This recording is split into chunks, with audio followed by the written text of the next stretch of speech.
Nous, notre mission, c'est vraiment là, de créer des relations de mentorat inspirantes pour les jeunes et qui vont les aider, là, qui les outillent pour l'avenir.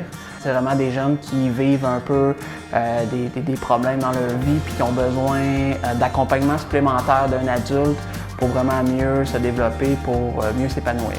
On a le mentorat traditionnel qui est en fait de jumeler un adulte avec un enfant et on les jumelle ensemble pour vraiment faire des activités. Ils peuvent aller au parc, ils peuvent aller voir une partie de hockey, ils peuvent faire de la cuisine, ils peuvent faire du sport.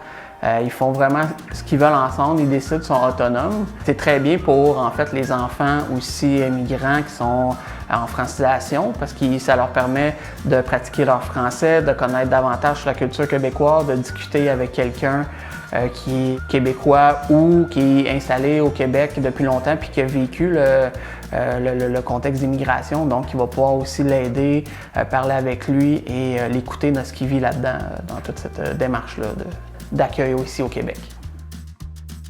La mission du Centre d'action bénévole de Sherbrooke, c'est de promouvoir et valoriser l'action bénévole et surtout reconnaître l'apport des bénévoles dans la société. On a développé un service spécifique pour la clientèle immigrante, donc qui est un service d'accompagnement un petit peu plus personnalisé. Donc une personne immigrante qui souhaiterait faire du bénévolat, mais qui serait peut-être moins à l'aise de commencer les démarches toute seule pour contacter l'organisme ou pour se rendre à la première rencontre, eh bien le Centre d'action bénévole peut l'accompagner, peut l'aider dans ces démarches pour qu'elle soit en confiance pour commencer son implication bénévole.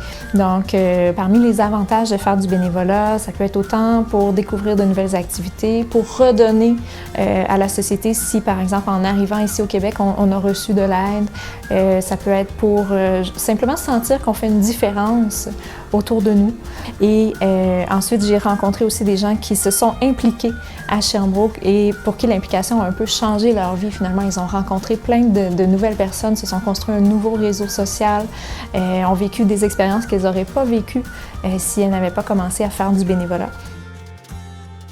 D'abord, Sherbrooke Innopol, c'est un organisme de développement économique qui est mandaté par la ville de Sherbrooke pour, dans le fond, s'occuper des secteurs industriels et tertiaires moteurs. Alors, notre mission, nous, c'est vraiment d'accélérer la croissance des entreprises des filières clés et d'agir pour faire de Sherbrooke un environnement d'affaires innovant et attractif. Alors, les personnes immigrantes sont très en demande. Je pense que les gens ici, chez Sherbrooke Innopol, peuvent aider les gens qui ont des spécialités, qui répondent aux besoins des entreprises. Ils peuvent très bien faire appel à nos services. On a beaucoup d'étudiants immigrants qui viennent à Sherbrooke, étudiants en général, mais étudiants aussi immigrants, que nous souhaiterions garder justement en sol sherbrookois. Les gens immigrants sont grandement les bienvenus, là. Alors, ils ont juste à nous contacter, puis nous, dépendamment de ce qu'ils veulent faire comme projet, bien, on va mettre les bonnes ressources pour les accompagner. Alors, la mission, c'est bien sûr de venir aider les femmes et les enfants qui sont victimes de violences conjugales. Donc, en fait, on a 4 grands services. Les premiers et notre principal, en fait, c'est notre ligne 24/7. C'est une ligne téléphonique qui est la communauté, la population, en fait, peut appeler, mais aussi les femmes qui sont en détresse. On offre aussi des services d'hébergement. Donc, peu importe la violence ces familles ou ces femmes-là ont vécu, on les accepte en hébergement. On offre aussi les services en externe. Ça, c'est plus pour des femmes qui ont besoin de venir comme valider ce qu'elles vivent, mieux comprendre en fait la violence qu'elles ont vécue ou qui sont en train de vivre dans le moment présent.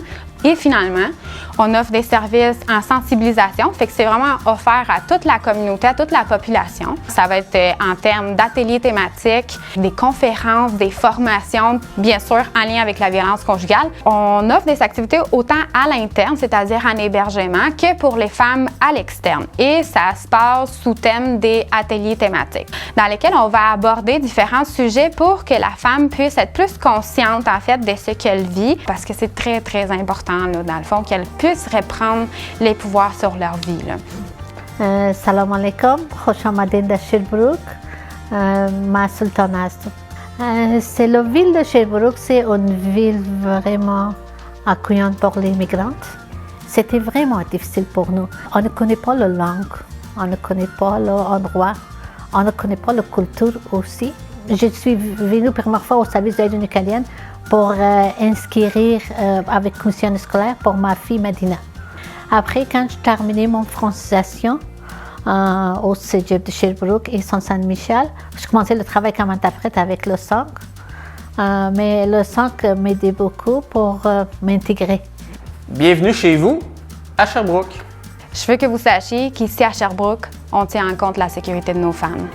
L'implication bénévole, c'est enrichissant pour tous. Bienvenue à Sherbrooke, une belle ville. Bienvenue à toute la clientèle immigrante. Sherbrooke est vraiment une terre d'accueil.